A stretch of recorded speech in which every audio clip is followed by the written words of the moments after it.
네, 안녕하세요. 반갑습니다. 돈마레TV 한우 대표입니다. 자, 오늘은요, 좀 강의를 좀 해보도록 하겠습니다. 지금 우리나라 코스피 지수가 지금 요런 구간에서 지금 어떤 변화가 나오는 구간입니다. 그래서, 이런 자리는 일단은 우리가 조심을 해야 된다라는 의미로, 강의를 좀 해보도록 하겠습니다. 제가 이제 여러분들께 계속 강조드리는 내용이 있어요. 주식을 할 때, 무조건 이게 맞는다라고 보지는 않습니다만은. 자, 우리 이제 주가라는 것은 대세 상승을 보일 때 이런 흐름들을 보여주죠. 자, 이렇게 갑니다. 이게 만약에 우리가 이제 1년 선이라고 봅니다. 그러니까 1년 선이라고 보면요, 여러분들 241선이 되는 겁니다. 자, 그러면 주가라는 것이 여기서 한번 급락했다가 반등이 나와요. 반드시 반등이 나옵니다. 거의 뭐 모든 종목이 반등 나오진 않습니다만은 되돌림 반등이라는 게 있어요. 그 되돌림 반등, 뭐 아주 부실한 뭐 소형주라던가 업황이 너무 안 좋아지는 그런 기업들은 그런 반등조차도 미약하게 나오고 급락하는 게 많지만 많은 종목들은 이렇게 하락하고 나서 반등이 납니다. 근데 주목해야 될 부분들은 요 241선이에요. 여러분들 잘 보세요. 이게 하락으로 전환되는 지점이 있습니다. 자, 요 지점을 뚫고 올라간단 말이죠. 살짝 뚫어요. 보통 여기 이제 뚫어 올리는 폭이 한 5% 이내로 뚫어 올립니다. 자, 뚫어 올려요. 바로 여기서 저항을 맞고 떨어지진 않고요. 한번 뚫어 올립니다. 자, 그리고 밀려버리죠. 자, 그럼 우리가 이제 여기서 대응을 할 때, 이게 세 번째 이후에는, 다시 위로 갈 수도 있다고 봅니다. 하지만, 첫 번째와 두 번째가 중요하죠. 그럼 여기서 뚫어 올렸다가 다시 이 선, 자, 이 선을 뚫고 내려오는 지점은 굉장히 위험할 수 있는 신호가 되는 거죠. 마찬가지로 내려왔다가 또 올라갔다가 또다시 이렇게 여기서 음봉으로 이렇게 뚫고 내려오게 된다라면 이것도 좀 어려운 우리 일단은 조심해 일단은 매매하지 말아야 되는 그런 시장이 되겠습니다. 여기를 뚫고 내려온다는 겁니다. 이 꺾이는 지점을 돌파했다가 꺾이는 지점을 뚫고 내려오는 지점이 이제 가장 위험한 신호로 보게 되는데 어떻게 우리가 이제 그런 부분들을 판단을 해야 되는지 과거의 어떤 모습들을 보면서 좀 예측을 좀 해보도록 하겠고요. 자, 일단 뭐 우리가 보게 되면 포스코인터다라는 종목이 있습니다. 자, 이런 종목을 보게 되면 여러분들, 자, 여기를 한번 잘 보세요. 여기서 여기 이제 요 빨간색으로 보이는 요 선이 자, 242선이라는 거죠. 자, 여기 이제 꺾여 있어요. 여기서 꺾입니다. 그렇죠? 이 꺾이는 자리가 이렇게 보일 겁니다. 자, 그럼 이 꺾였다가 돌파를 하게 되는, 뭐, 저항을 받고 내려오는 경우도 있겠고요. 여기는 아예 돌파하지도 못하고 그냥, 꺾여 내려오는 그런 모습들을 보여줬습니다. 자, 그리고, 여기, 루닛이라는 종목 볼게요, 한번. 자, 요즘 어떻습니까? 여기서 꺾여 버렸죠. 여기서 꺾여 버렸습니다. 여기서 꺾여 버렸어요. 여기를 이제 수평선을 한번 다 그어보세요, 여러분들. 자, 수평선 한번 쭉 그어보세요. 자, 그러면, 자, 여기를 일시적으로 돌파하는 모습을 보일 겁니다. 자, 그럼 돌파를 했다가 다시 요 선을 뚫고 내려오는 지점, 그러니까 요 음봉은 일단 굉장히 조심을 해야 되는 음봉이 되겠습니다. 자, 그리고 다시 또 올라온다고 봅니다만은 이 고점을 돌파하지 못하고 결국에는 다시 하락세로 전환되는 자, 이런 모습을 만들어내는 거죠. 이게 당장 1, 2개월만 보면은 얼마 안 빠집니다. 1, 2개월만 딱 보면 얼마 안 빠져요. 하지만 긴 추세를 보게 되면 굉장히 크게 하락한 경우가 많이 있다는 겁니다. 최근에 이제 요것도 보시게 되면 요런 구간이죠. 상승에서 하락으로 꺾여져 있죠. 그러니까 꺾여져 있다는 겁니다. 그래서 꺾여져 있는 상황인데 여기서 돌파를 했다가요. 돌파를 하죠. 이 지점을 돌파를 합니다. 돌파를 하고 다시 여기를 뚫고 내려오는 요 지점이 일단 매도 신호로 보시는 거죠. 매수를 하지 말아야 되는 그런 시기로 보시면 될 것 같습니다. 저는 요것도 한번 보겠습니다. 요걸 한번 보시게 되면 여러분들, 자, 여기서 선 한번 잘 보세요. 여기가 하락으로 꺾여져 있어요. 예. 근데 돌파를 했다가 바로 꺾여 내려가는 모습 보이죠. 근데 이게 요 앞에서만 요 구간만 본다라면 얼마 안 빠지는 것처럼 보이죠. 하지만 시간 지나서 보니까 이렇게 더 큰 하락세를 보여줬다는 겁니다. 그러니까 요 구간이 굉장히 위험할 수 있는 구간이에요. 제가 이제 이런 말씀을 드리는 이유, 뭐 과거에 뭐 대우인터나 대우건설, 한때 대우건설도 지금은 어렵지만 여러분들 한때는 괜찮았어요. 여기를 보시게 되면 여기를 보세요. 분명히 여기도 보시게 되면 하락으로 이제 꺾이기 시작하는 모습이 보일 겁니다. 이 하락으로 꺾이는 거는 이렇게 선을 그어보는 거죠. 네. 그럼 여기서 하락 꺾여져 있는데 돌파를 했다가 꺾여 내려오는 이 지점이 이제 매도 시가 되는 거죠. 자, 그리고 돌파를 했다가 또다시 또 뚫고 내려오는 음봉이 나오는 거죠. 역시 매도 신호가 되는 겁니다. 다만 이렇게 해놓고 가는 경우는 어떤 경우냐? 여기서 계속 안 밀려요. 그리고 세 번째 이후에 돌파를 하게 되면 그때는 오히려 주가가 대세 상승을 가는 것도 있습니다. 반드시 명심하셔야 돼요. 제가 이제 꺾이는 부분들이 무조건 안 좋다는 게 아니라 여기서 첫 번째하고 두 번째 뚫고 다시 내려올 때가 위험하다라는 겁니다. 자, 그러면 이 부분들을 제가 왜 말씀드리느냐? 최근에 코스피 지수의 흐름이 그런 구간이 있다는 겁니다. 자, 최근에 코스피 지수가요. 지금 현재 그런 모습들을 만들어내고 있습니다. 자, 여기서 한번 보게 되면 대세가 꺾이는 부분인데 여기까지 오지도 못하고 우리나라 코스피 지수는 그냥 밀려 내려왔어요. 자, 그러다가 또 올라가다가 최근에 반등을 좀 보여줬죠. 그런데 반등하다가 보니까 여기서 또다시 이 선 자체가 하락으로 바뀌어져 있더라는 겁니다. 한번 보세요. 바뀌어져 있죠. 자, 근데 이걸 뚫었습니다. 그리고 다시 이걸 뚫고 내려오게 되면 어떻게 됩니까? 이건 매도 신호 되는 거예요. 그래서 그 뒤에 바로 시장이 또 한 번 소매가 나오는 폭락이 발생했었죠. 그리고 다시 올라왔어요. 자, 그리고 다시 올라왔는데 또 이 선을 돌파를 하려고 하다가 또 음봉이 나오고 있는 거죠.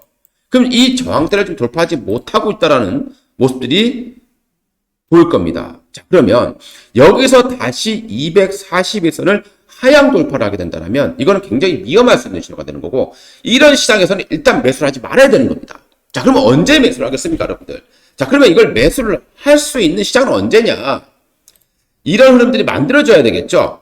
자, 이 붓을 보세요. 만약에 이 시나리오를 본다라면 주가는 이렇게 움직일 수 있겠고요.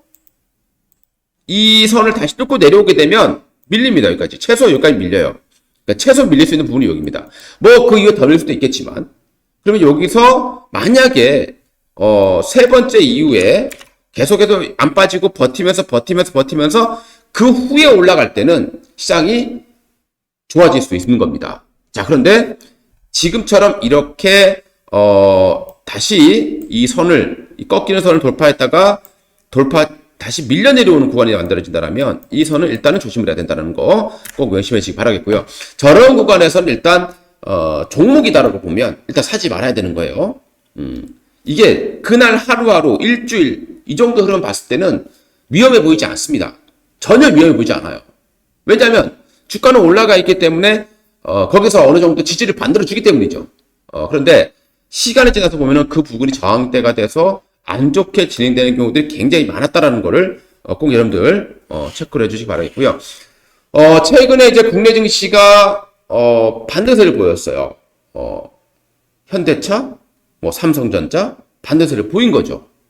자, 그리고 그동안에 시장을 주도해 왔었던 조선주들 그리고 어떤 그런 LNG와 관련된 종목들 최근에 또 아래쪽으로 방향을 잡고 있는 상황이고 방산주들도 고개를 떨구고 있는 모습들을 보여주고 있습니다. 그러니까 지금 이 상황에서 시장을 강하게 끌어올릴 만한 매매터에 맞지는 않더라. 여기에다가 환율이 폭등하고 있고 그리고 관세에 대한 우려감들이 계속 불거질 수 있는 상황이기 때문에 여기에다 우리나라 이제 물가가 앞으로 더 높아질 가능성이 높아지겠죠. 아무래도 이제 뭐 산불 영향도 있을 겁니다. 이제 지금은 우리가 산불로 인해서 진화에 대한 내용들만 나오고 있지만 이제 우리나라의 농산물이라던가 이런 이제 가축들의 폐사로 인해서 물가가 올라갈 가능성이 상당히 높아진 상황이 될 것 같습니다. 그래서 시장의 상승에 베팅하기보다는 지금은 리스크 관리에 조금 더 초점을 맞추셔야 될 것 같고요. 다만 이제 코스피 지수가 밀린다고 하면 다 어렵냐? 또 이건 아닐 겁니다. 왜냐하면 오히려 또 그동안에 바닥권에 있었던 오르지 못했던 코스닥 쪽 공매도 효과가 이제 불안감들이 마무리되고 거기에 정치권에 대한 어떤 불확실성이 해소가 되기 시작한다면 밑에 있었던 코스닥 또는 중소형주들의 움직임이 활발해질 수도 있는 겁니다. 그러니까 이 지수를 본다라면 일단 지수적인 부분들은 지금 당장은 여러분들이 저가 매수를 함부로 나서실 수 없는 그런 상황으로 보시면 되겠고, 리스크 관리를 좀 해야 되는 그런 국면으로 보시면 좋을 것 같습니다. 항상 제가 말씀을 드리지만 시간이 지나서 보게 되면요, 요런 자리는 굉장히 어려웠던 그런 모습들이 많이 있었다. 뭐 쉽게로 대한해운이다라는 종목을 보게 되면, 뭐 이런 종목들 보게 되면 여기 한번 잘 봅시다, 여러분들. 여기 지금 꺾여 있을 거예요. 지금 이게 이제 꺾여 있죠. 예. 꺾였는데 이게 일시적으로 돌파를 합니다. 그리고 다 돌파를 했다가 다시 하향 돌파를 하는 이 선을, 하향 돌파를 한 시점은 일단 조심을 해라. 또 두 번째도 돌파를 했다가 또 내려왔죠. 그게 이제 엄청난 하락세로 이어진 겁니다. 만약에 이 종목이 상승으로 가려고 했다라면 그때 당시에 분위기도 좋아야 되고, 그리고 주가가 여기서 밀리지 않고, 만약에 여기서 밀리지 않고 이렇게 계속 맴돌다가요, 이런 식으로 돌파를 했다라고 하면 이거는 오히려 또 다른 상승 파동이 발생할 수 있는 겁니다. 예, 근데 두 번째까지 돌파하지 못했다라면 위험한 신호로 보시면 될 것 같고요. 그럼 이제 올라가는 종목들 우리가 이제 보겠습니다.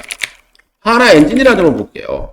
그러니까 하나엔진 같은 경우는 과거에 이제 뭐 계속해서 뭐 어쨌든 상승으로 이어왔었던 종목이 되겠죠. 근데 여기를 보게 되면 하나엔진도, 자 보세요, 그냥 가질 않아요. 살짝 꺾이는 부분이 있습니다만 뭐 완전히 꺾이진 않았네요. 그죠?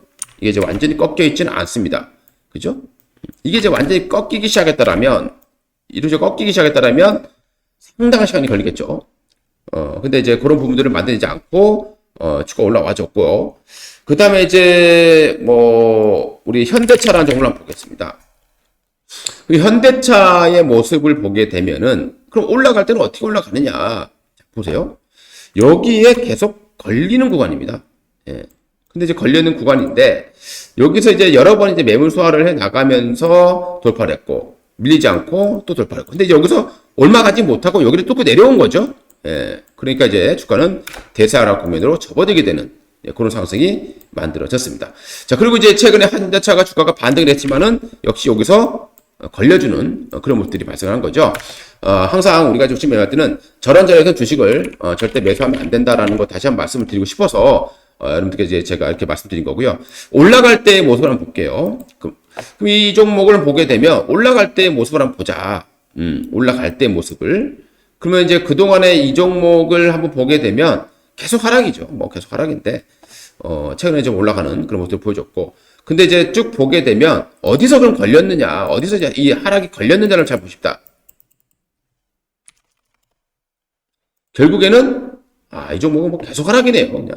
예, 계속 하락입니다. 예, 그러니까 이거는 뭐 꺾이는 부분 자체가 없고 그냥 계속 하락이었다. 자, 이렇게 보시면 될 것 같고요. 자, 그 다음에 이제 뭐 CJ, CGV, 뭐 한화, 이런 종목도 있을 거고, LG전자를 보겠습니다. 한때 LG전자 같은 경우에도 엄청난 그 인기를 끌었던 종목이지 않습니까? 근데 이 LG전자 같은 경우에도 여기서 이제 한번 들어 올렸다가 꺾이게 되면서 주가 이제 하락세로 전환된 거죠. 여기 이제 한 번씩 들어 올립니다. 요 구간을 항상 여러분들이 조심스럽게 대응하셔야 되고, 거기에서 있는 매물들을 꾸준하게 소화했다라고 한다면, 그리고 나서 올라가면은 그때는 오히려 주가가 강한 상승을 보일 수 있다는 거 명심해 주시기 바라겠습니다. 한국전력의 모습을 보게 되면, 한국전력 같은 경우도 여기 한번 잘 봅시다, 여러분들. 꺾이는 지점은 어디였냐를 한번 봅시다. 그러니까 여기에서 꺾이는 지점은 올라오지도 못하고 그냥 밀려 내려왔고요. 그 다음에 또 여기 보게 되면 여기서 이제 올라오다가, 그쵸? 여기서 꺾였죠. 자, 꺾인 부분 한번 보겠습니다, 여러분들. 자, 여기입니다. 그쵸? 그러니까 여기서 뚫어 올렸다가 다시 뚫고 내려오지 않습니까? 매도예요. 또 올라가다가 돌파하지 못하고 또 내려오죠. 그러니까 지금의 우리나라 코스피 지수의 모습이 여기가 상당히 유사하다는 겁니다. 자, 그리고 여기서 또 걸렸어요. 그쵸? 세 번째죠. 예. 또 네 번째입니다. 그러니까 이게 올라가면 뚫어 올리죠. 세 번째에 뚫어 올리면 이걸 뚫고 내려오지 말아야 되는 거죠. 그래서 우리가 이제 손절라인을 잡을 때는, 세 번째 위에 돌파를 했을 때는 여기서 지지를 받아주는 것을 확인해주고, 매매를 할 수 있는 겁니다. 근데 그대로 뚫고 내려왔죠. 또 올라갔지만 또 뚫고 내려온 겁니다. 그쵸? 그래서 이렇게 이 자리는 굉장히 매물 압박이 심하고 웬만한 호재 가지고는 돌파가 어렵다라는 거 꼭 참고해 주시기 바라겠습니다. 투자에 꼭 여러분들 이것만큼은 활용하셔서 위험한 자리에서 주식을 매수하는 그런 일이 없도록 다시 한번 당부 드리고 싶습니다. 이상 도노라TV의 한동훈 대표였고요. 도움되셨다면 좋아요, 구독 꼭 부탁드립니다. 감사합니다.